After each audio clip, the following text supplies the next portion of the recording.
This is CGTN, China Global Television Network.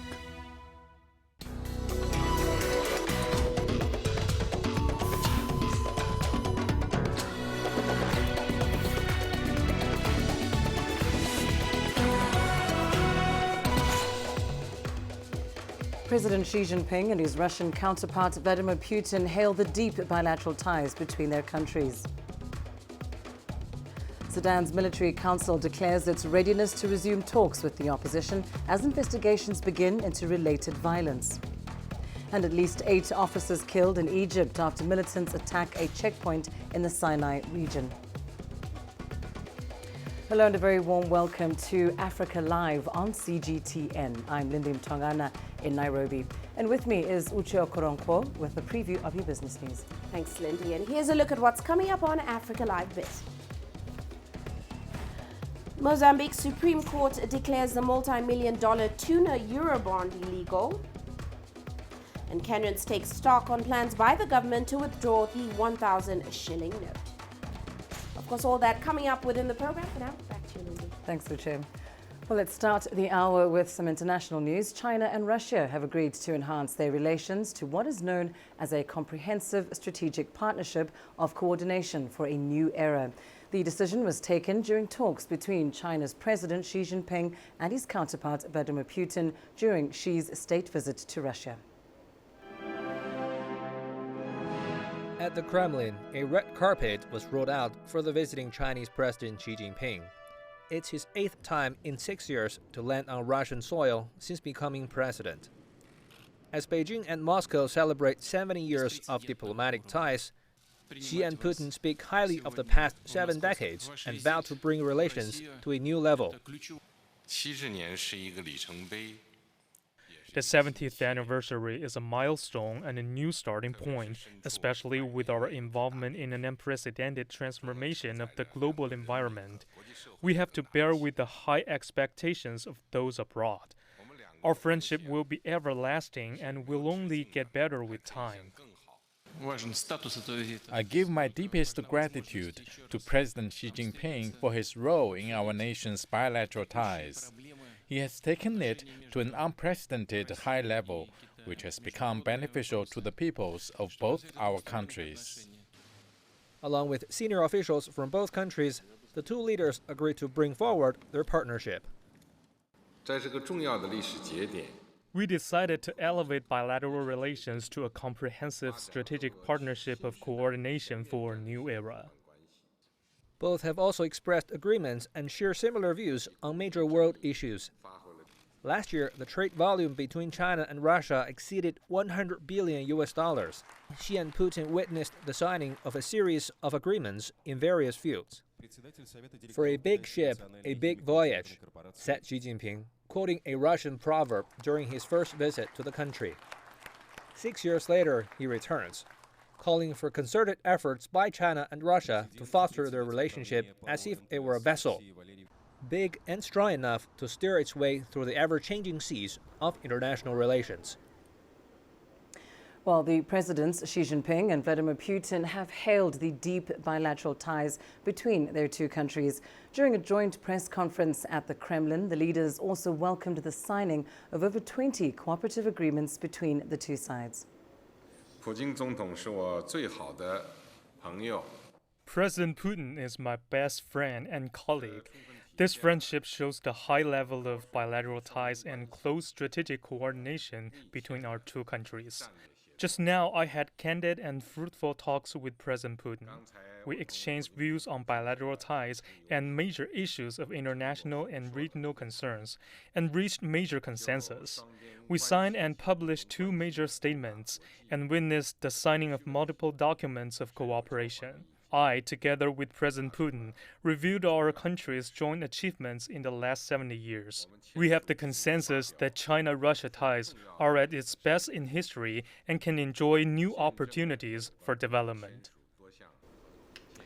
Now, meanwhile, the Chinese Cultural Center in Moscow held a ceremony on Wednesday to launch the Russian version of Xi Jinping's classical literary quotes. The The series features famous saying and historical references from ancient Chinese classics quoted by President Xi in his speeches and articles. Shen Haixiong, president of the China Media Group, says the series opens up a window to the Russian people on President Xi's understanding of Chinese culture and traditions, as well as the wisdom drawn from them for leadership and governance. Now, in other international news, world leaders, including US President Donald Trump, have joined Queen Elizabeth II on the south coast of England to commemorate the 75th anniversary of D-Day. Members of the armed forces and over 300 war veterans were also present. The Normandy landings, or as commonly known, D-Day, was a turning point in World War II. The operation remains the largest amphibious assault in history, claiming the lives of an estimated 4,400 troops in one day. Portsmouth was the main staging point for thousands of British, Canadian and other Allied troops who sailed for the beaches of northern France. The Battle of Normandy on June 6, 1944 led to the liberation of Europe and helped bring about the end of World War II the following year. Now coming to news from the continent, we start in Sudan, where the country's military council chairperson, Lieutenant General Abdel Fattah al-Burhan, says he is ready to resume dialogue with the opposition alliance on a transition to civilian rule. The move comes just a day after the scrapping of all agreements with the opposition and new plans to organize elections within 9 months. In a message to Muslims as they mark Eid al-Fitr, the council's chairman insisted the council is still ready to hand over power to an elected government. We are sorry for what happened. We pray for the soul of the martyrs and hope the quickest of recoveries for the wounded. The General Prosecutor has been directed towards investigating these events. The necessary legal measures will be taken as soon as possible, as we cannot allow any circumstances to stand in the way of achieving the goals of the revolution. Sitting squares and spaces have witnessed important events, sparring human emotions and a lively social life, showing the true depth of Sudanese culture and Sudanese identity. History would record this. We in the Transitional Military Council open our hands to negotiations with no purpose but the interest of the nation, through which we can complete the establishment of a legitimate authority that expresses the ambition of the Sudanese revolution in all its varieties. Now, in an update on this story, latest reports indicate that Sudan's opposition has in fact rejected the invitation for a resumption of talks that's been extended by the country's military rulers. A Sudanese alliance of protesters and opposition groups have rejected that offer, saying the military cannot be trusted. We'll, of course, keep an eye on developments in that story. But for now, let's head to Egypt, where ISIL has claimed responsibility for the deadly attacks at a security checkpoint in northern Sinai. Now, on Wednesday morning, militants and security forces exchanged fire at a checkpoint west of Al Arish. 5 militants were killed, and those remaining seized an armored vehicle, escaping into the desert. They were reportedly tracked by a warplane. The Interior Minister has stated that 8 police officers were killed in the standoff. However, senior officials have also reported that the number could be as high as 10. Now, according to Egypt's Extra News television, multiple checkpoints have been targeted. The attack coincides with the start of the Muslim festival of Eid al-Fitr, which of course marks the end of Ramadan. Well, for more on this story, we're now joined by CGTN's Yasser Hakim in Cairo. Yasser, as we know, ISIL has claimed responsibility for this attack. Has there been any reaction, any response so far from Egyptian authorities? No, there has not been a formal reaction except from a statement by the Interior Ministry explaining the attack and also saying that the forces are still continuing their search of the assailants who have fled the scene, and that they are trying to cordon off the assailants around the area of northern Sinai and to try to arrest those who were the perpetrators of this attack. There's also been condolences from the presidency and the Interior Ministry for those policemen who were killed in the attack. But there are no details more, except that Wilayat Sina is an affiliate of ISIL, that has claimed responsibility for the attack. And this attack comes a few months after another on a another checkpoint in the area around northern Sinai 3 months ago. So, and like you said, it marks the beginning of the Eid festivities in Egypt, where Egyptians and Muslims are celebrating the Eid festival. Yeah, and of course, we can't ignore the timing of this attack coming as it did at the beginning of the Eid celebrations. How has it impacted the mood then in Sinai and indeed people's efforts to celebrate this important religious holiday? Of course, it has an impact. Throughout the day, we've seen a lot of messages of condolences from officials, from celebrities, and from normal Egyptians to the families of those soldiers who were martyred in the attack. Those soldiers in Egypt are considered heroes because they are the ones who are protecting the country from the influx of terrorism and militants in the country.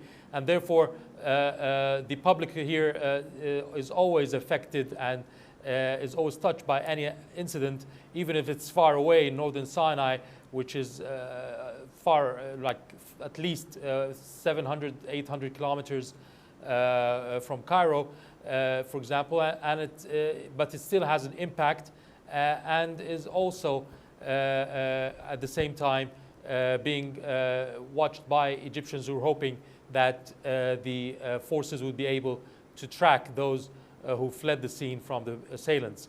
But at the same time, the Eid al-Fitr celebrations continue, and Egyptians are on vacation for 3 days, and they are willing to continue their vacations and enjoy the festivities at the same time. Yes, sir. Hakeem, thank you so much for that, joining us there live from Cairo. Now, the International Organization for Migration is bringing back thousands of Ethiopians who were stuck in war-torn Yemen. So far, over 700 have been returned in little over a week, and the goal is to bring back 2,300 people. In April, the IOM estimated that about 3,000 irregular migrants, predominantly Ethiopians, had been rounded up where they lived under appalling conditions in the southern part of Yemen. CGTN's Coletta Wanjoyi visited a transit center where the migrants are being kept in Addis Ababa. 25-year-old Yiman Hassan Tarekeng left Ethiopia 3 months ago. His destination was Saudi Arabia. He paid people smugglers more than $2,500 to help him get there. I was hurting inside. My wife is in Saudi Arabia. My plan was to meet her there. I used to advise my friends not to go, but my wife nagged me why I was staying in Ethiopia, yet she was working there. She stopped sending me money. I felt belittled and decided to go there too. Together with 9 other friends, they risked the journey by boat via Djibouti. But upon arrival in war-torn Yemen, which is a transit point, they were all taken away by the Yemeni authorities. He ended up in a holding camp where he says they were tortured and only given 1 piece of bread a day. Yemen has been devastated by an ongoing civil war, which began in 2015. For 3 months, he lost hope until the International Organization for Migration arrived and offered to take migrants back home. I didn't believe I was coming back until I boarded the plane. We were many, and to me, being selected from the group is like winning a DV lottery and travelling to America. The International Organization for Migration has so far evacuated 770 Ethiopians. Most of those who have so far returned are below the age of 18. We have spoken to some of them, and they say their families took loans and sent them to work with the hope that they would return and make their families have better lives. The IOM says the evacuations, which began on May 28th, may last for 2 weeks. And originally we planned evacuations on average of about 3 or 4 charter flights per week. But unfortunately, the permissions granted to our operations in order for us to land planes in Yemen and then safely depart from Yemen to Addis have changed. So it looks currently that we'll only be able to run 2 charter flights a week. At the center, the returnees are given shelter, food and medication before being assisted to return to their home areas. For some of the migrants, we'll be able to provide reintegration assistance. But I should hasten to mention that this will be a very, very small percentage of the entire caseload. And that's a fact because that's a fact resulting from resource limitations on our part.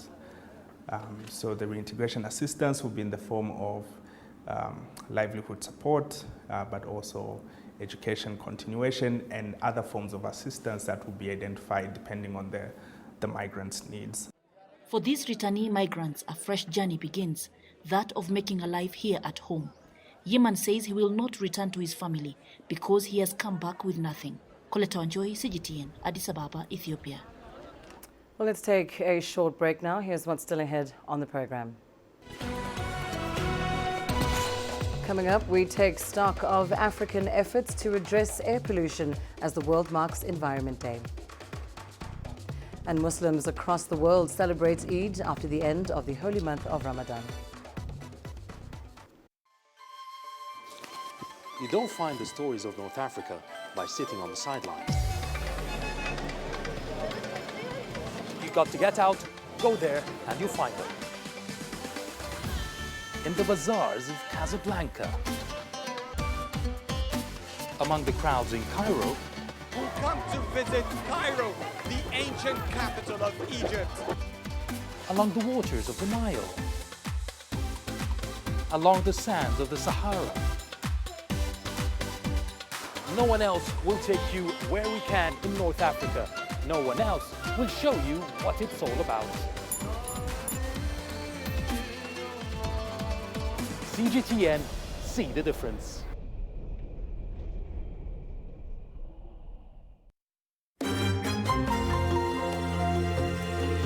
Africa Live. Find your voice.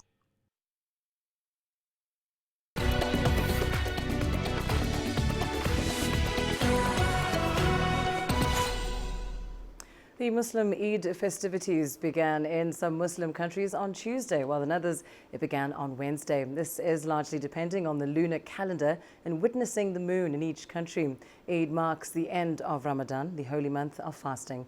Yasser Hakim reflects on how Egyptians celebrated the first day of Eid.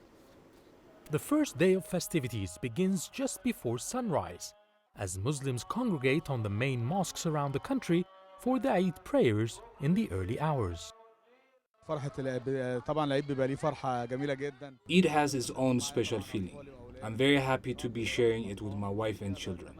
We come to pray here at Mustafa Muhammad Mosque because it's a huge place. It's going to be a good day. After fasting for the month of Ramadan, it's time to celebrate. Eid is a reward for the fasting period. I'm very happy to be here to pray and enjoy the festivities with everyone around us. The prayer takes place around 5:20 a.m. local time. Mosques are so full, worshippers would have to pack the surrounding streets and parks.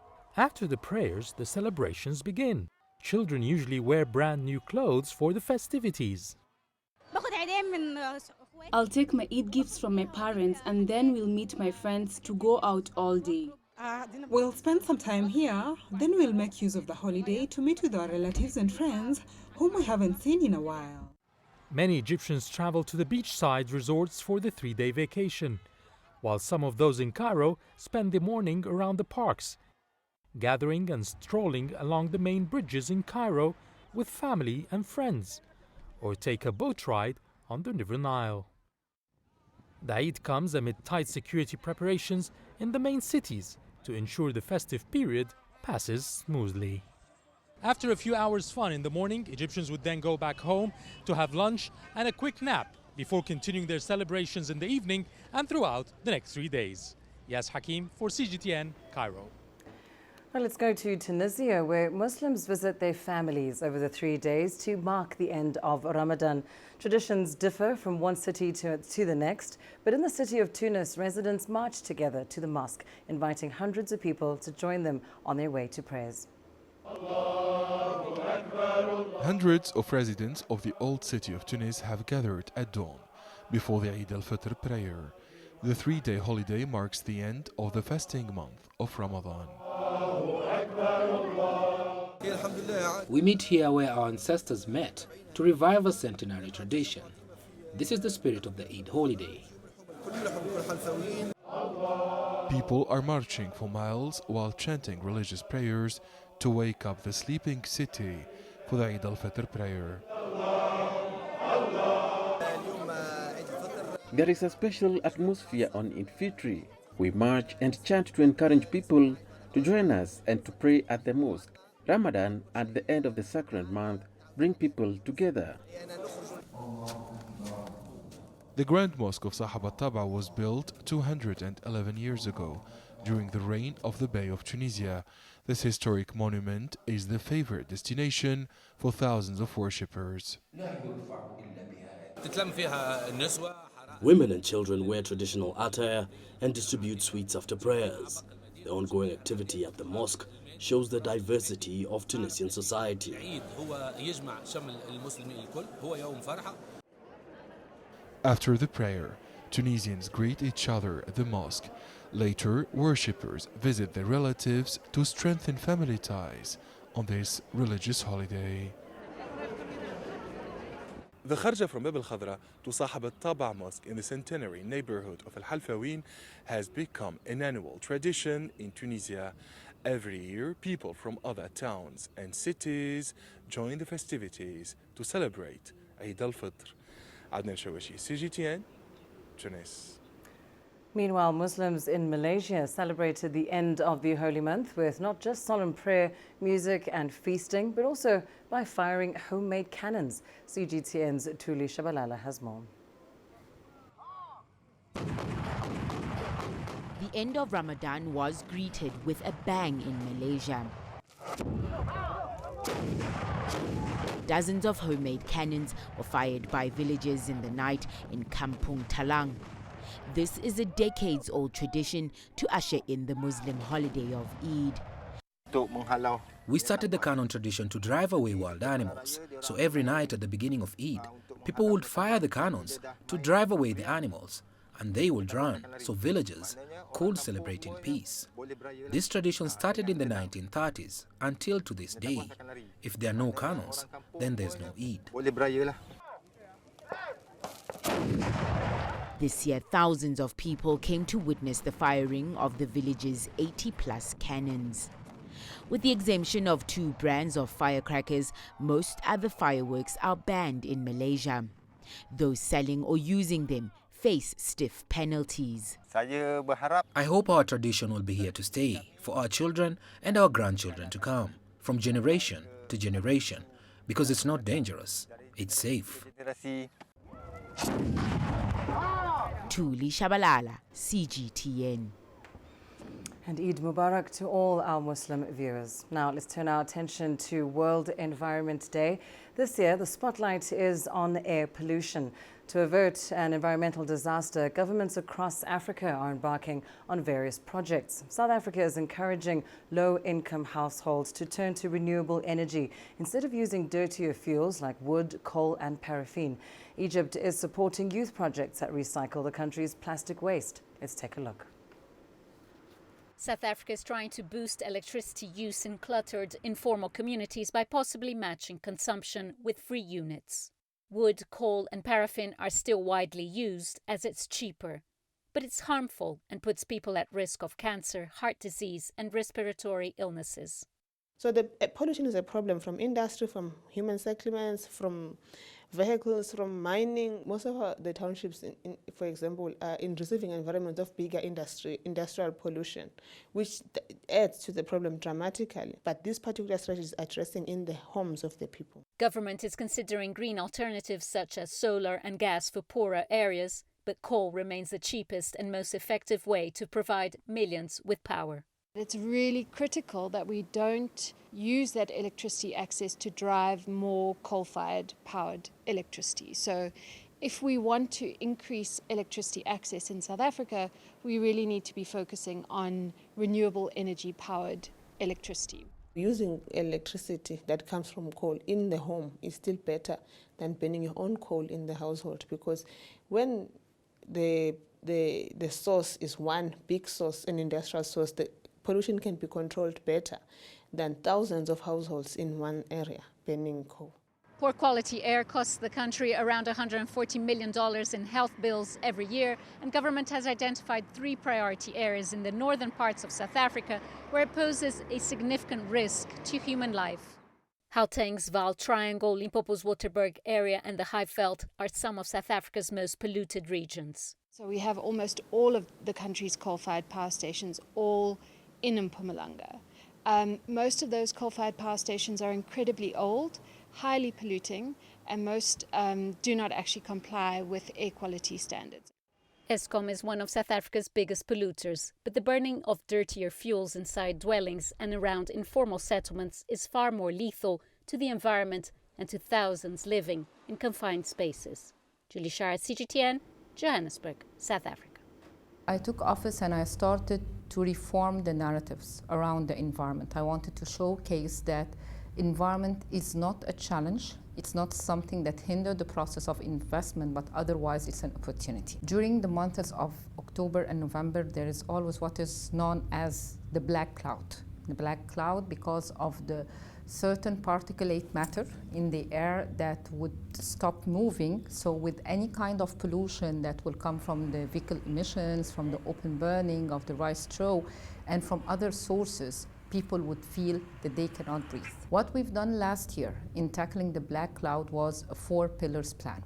The first one was to collect as much as we can from the rice straw and provide equipment to the small farmers, especially the small farmers, to show them how that they can recycle the rice waste, and then after that, how can they sell that? So once there is an economic value for the waste, then they start to think we don't need to burn that out.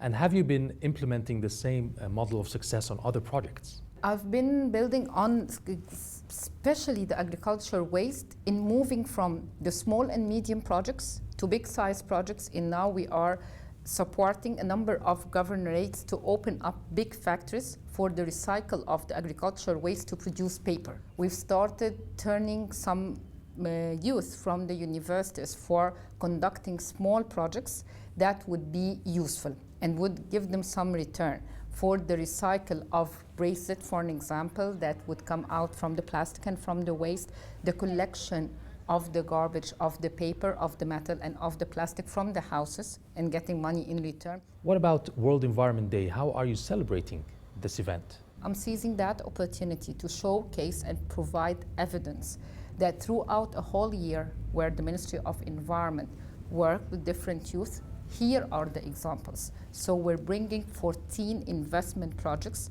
from the youth who has used the recycle of the agricultural waste, and they had return on investment and they were able to continue their projects. We are getting other youth who were able to work on awareness raising and on issues like a virtual museum of a protected area. That's something very unusual when you get a youth to start drafting and designing for you a virtual museum to the protected area to market for the tourism in the country. How was your cooperation with China in environmental issues?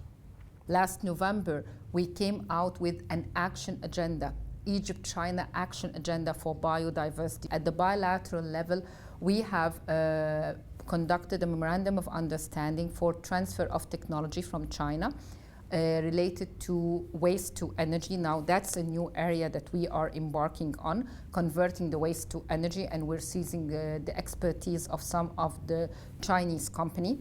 It's a very long-standing relationship with China. Besides, definitely Egypt was heading last year in the climate change negotiation, the group of China and 77.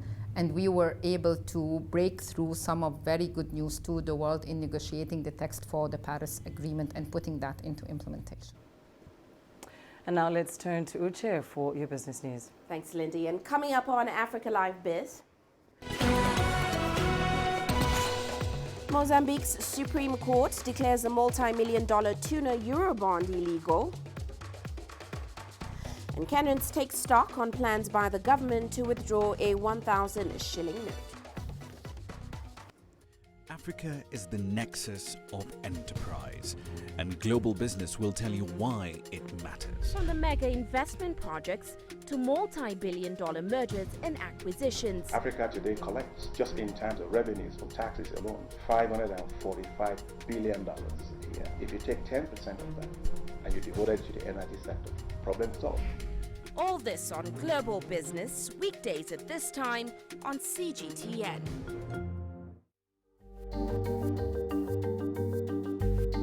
Africa Live. Find your voice.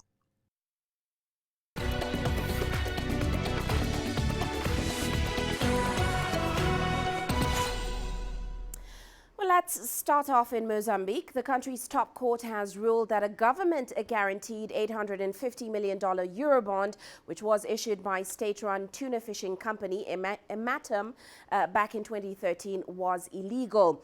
Now, it said that no expenditure can be assumed, ordered or carried out without being duly registered in the state budget. Of course, this procedure was not followed during the Eurobond issue. The bond was meant to finance a tuna fishing fleet. However, much of it was diverted to the defense budget instead. Mozambique has been battling to restructure its finances after the emergence in 2016 of about $1.4 billion of undisclosed borrowing. Now, this prompted the International Monetary Fund and foreign donors to cut support to the country, triggering a currency crisis and a sovereign debt default. Meanwhile, in Uganda, the country's airlines has announced plans to begin flights to Kenya through the Nairobi-Entebbe route. The Ugandan carrier made the announcement on its Twitter handle. The move, of course, will come as the biggest challenge for Kenya Airways and its subsidiary, Jambo Jet, which, of course, ply that route. The route is also operated by Rwanda Air. However, it might come as a reprieve to passengers flying the route, as the fight for customers is expected to result in lower flight costs.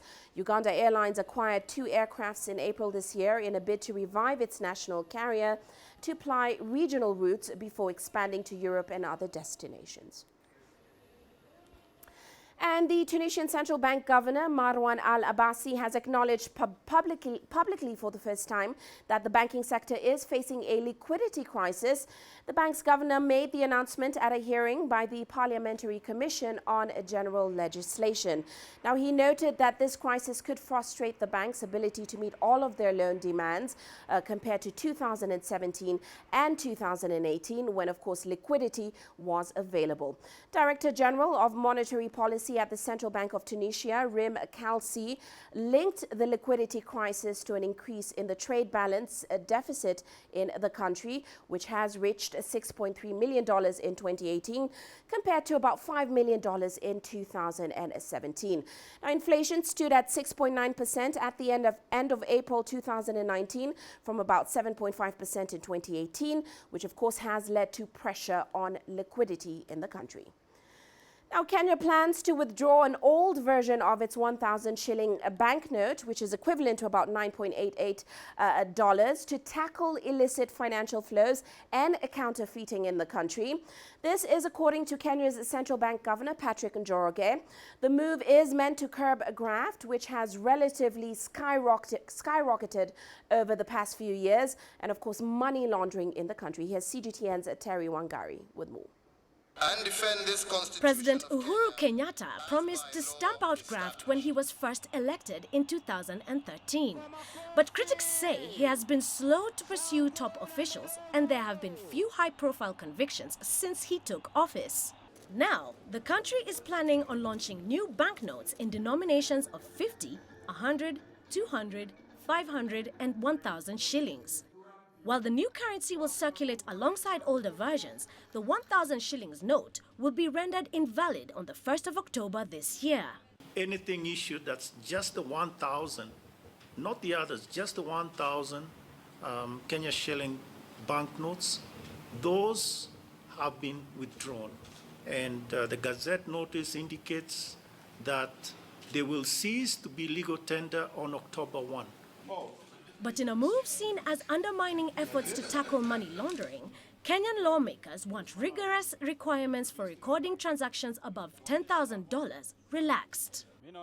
In my opinion, the new currency notes are okay because the people who will be affected by the change are the thieves who have been stealing from the country. At least now the money they have stolen will only be good for lighting fires to cook githeri. Whenever they roll out new currency, there is also a danger of some people in the system printing fake notes for themselves alongside the original ones. A lot of people have money stashed in their houses, mostly in these upmarket estates. They're just hoodwinking the government with a few notes in their bank accounts. But the government wants now to flush out all of these hidden monies. Dozens of Kenyan government officials and business people have appeared in court since May on charges relating to the alleged theft of millions of dollars from public coffers. Whether these measures will be effective, however, is yet to be determined. Terry Wangari, CGTN. Now, on the international front, the direct impact of further escalation of the China-US trade war is still highly uncertain. That, of course, is according to an official from the International Monetary Fund at a Wednesday briefing in Beijing. Now, the IMF predicts that China's economic growth will be around 6.2% in 2019. It is suggested that fiscal stimulus be rolled out to maintain stability in the economy. CGTN reports. After a slowdown in 2018, Chinese economic growth stabilized in early 2019. However, with the ongoing trade tensions between China and the U.S., IMF officials say uncertainty remains given the potential for further escalation. If tariffs remain at the current level, we see no need for further stimulus. The planned stimulus so far is sufficient to stabilize growth at 6.2%. If trade tensions escalate, for example, if the U.S. were to impose additional tariffs, it's true that growth could be significantly affected. And in this situation, some temporary stimulus could be appropriate. For example, CAM suggests China could pursue a fiscal expansion which could be centrally financed and targeted to low-income households, rather than expanding infrastructure through local governments. With regard to monetary adjustment, the IMF says there's a role for the adjustment if the inflation outlook weakens. And a more flexible and market-determined exchange rate will benefit China, as it can serve as a shock absorber. To the new external. Meanwhile, regardless of the trade war, Kang says it is in China's long-term interest to push for structural reforms and enhance competition. One is to continue the de-risking and deleveraging to address financial vulnerabilities. Second is to look for ways to boost consumption while slowing the pace of investment. Third is to increase the role of the private sector through a further opening up of trade and investment. 9 out of the 10 questions asked by journalists today was centered on the trade war. As China's economic growth comes under pressure, the IMF's recommendation is that temporary stimulus should be warranted if the tension further escalates. Meanwhile, continued opening up and strengthening the role of the private sector will benefit China's economy in the long run. So, CGTN, Beijing. Now, the organizers of the first China-Africa Economic and Trade Expo have briefed the press on preparations for the event that, of course, will kick off at the end of this month. Take a look. The first China-Africa Economic and Trade Expo will be held from June 27th to June 29th in Changsha, Hunan Province in southern China. With the theme of win-win cooperation for closer China-Africa economic partnership, the Expo will stage 14 events and 1 exhibition to discuss a new path and new measures for China-Africa economic and trade cooperation. The Expo will feature multiple events, innovative forums, and build a strong cooperation momentum. Up to now, the Expo has received registration from 53 African countries, international organizations, including the United Nations Industrial Development Organization, World Food Program, World Trade Organization, and the African Union, 31 provinces, municipalities, autonomous regions in China, Xinjiang Production and Construction Corps, and from central SOEs.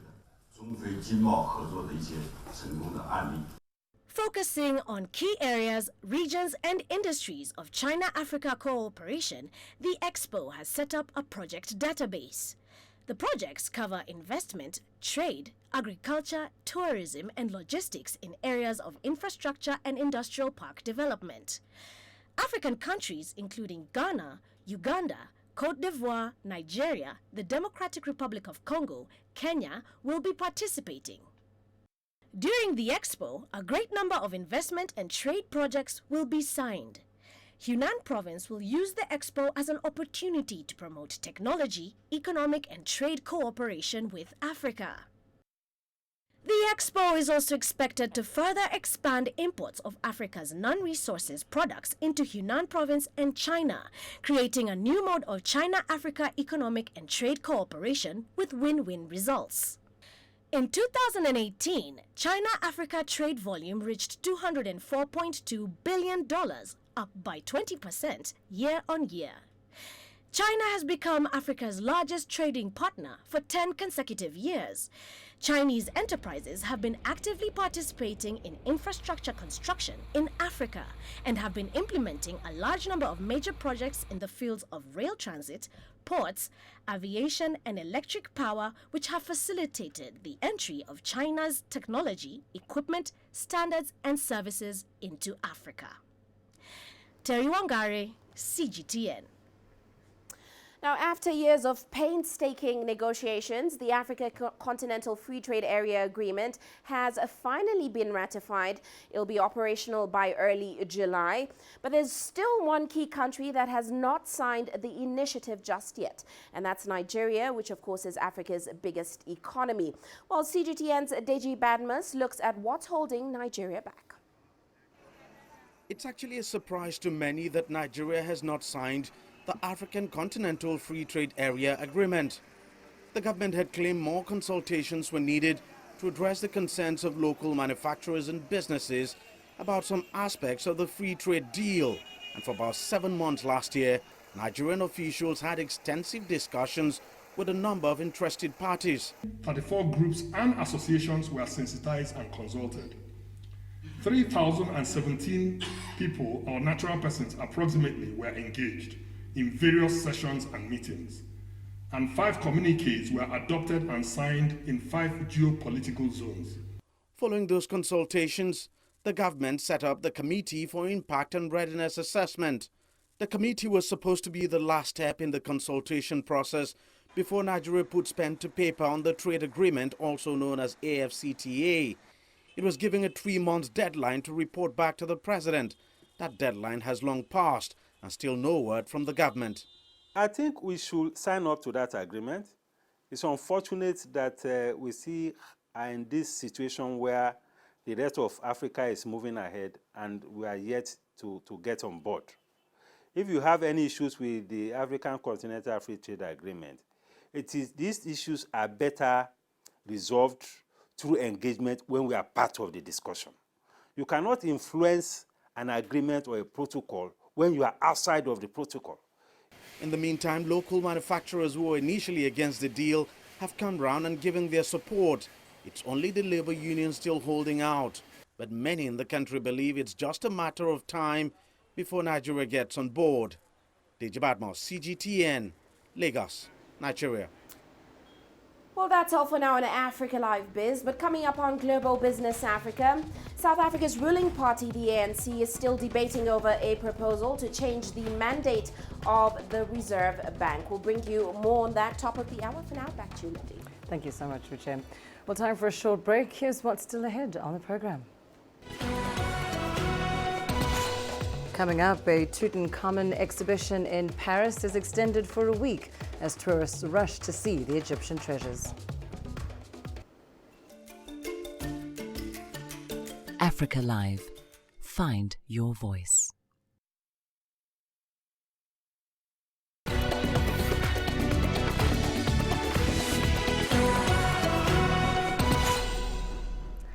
A blockbuster Tutankhamun show in Paris has been extended for a week. More than 1.2 million people are expected to flock to see the exhibition called Tutankhamun, Treasures of the Golden Pharaoh. It has been described as a once-in-a-generation show about the young Egyptian monarch. Organisers have also extended opening hours, now operating from 9 a.m. to 9 p.m. at the giant La Villette venue in the north of the French capital. The Egyptian Ministry for Antiquities, which is taking a share of the proceeds, says this is the largest number of Tutankhamun artifacts ever to have left Cairo. Almost all of the 3,400 exhibited items come from the Egyptian Museum in Cairo's Tahrir Square. Now, the recent success of the US TV series Ghost Town has driven up the number of tourists to an abandoned town, Chernobyl in Ukraine, where the world's worst nuclear plant explosion took place 33 years ago. For an idea of what the deserted town looks like today, let's take a virtual tour. Inside, we have... This is the feel of a post-apocalyptic wasteland. Vegetation growing into windowless abandoned buildings. Tour agencies are offering special trips to the ghost town of Chernobyl, Ukraine, 3 decades after the world's worst nuclear accident happened there. Day trippers board buses to see reactor number 4 of the then Soviet atomic plant, where it botched safety tests and clouds of nuclear material across much of Europe. English language tours usually cost around $100 per person. Chernobyl is such a, from the one hand, it's such a sobering place, but from the other hand, it's just a place, it's a beautiful place. You see that the nature returns and takes over and over, and that's what we can see. You can feel that you're very calm here. You can just feel the atmosphere. This is actually the only one place, I would say, in Ukraine where you can really feel the atmosphere of USSR. The success of a recent U.S. television miniseries explaining the plant has driven up the number of tourists wanting to see the ghostly abandoned town. The HBO series depicts the explosion's aftermath, the vast cleanup operation, and the subsequent inquiry. One Chernobyl tour agency reported a 40% rise in trips since the series began in May. Bookings for June, July, and August are surging. Another agency expected a similar increase of 30 to 40% because of the show. I think you can't really come all the way to Kiev and not take up this opportunity to see this unique place.